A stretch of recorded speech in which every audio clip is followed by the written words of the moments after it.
বাচ্চার ঠান্ডা লাগতেই পারে।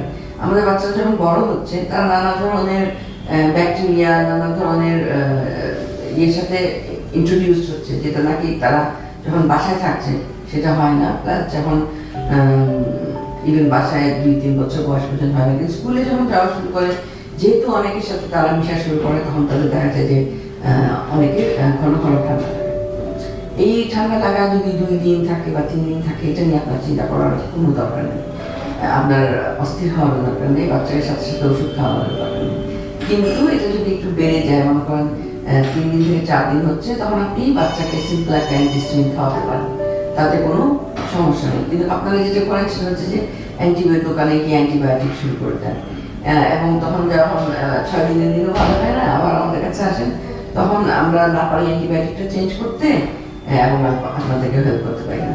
তো অ্যান্টিবায়োটিকটা স্টার্ট না করেই আমাদের কাছে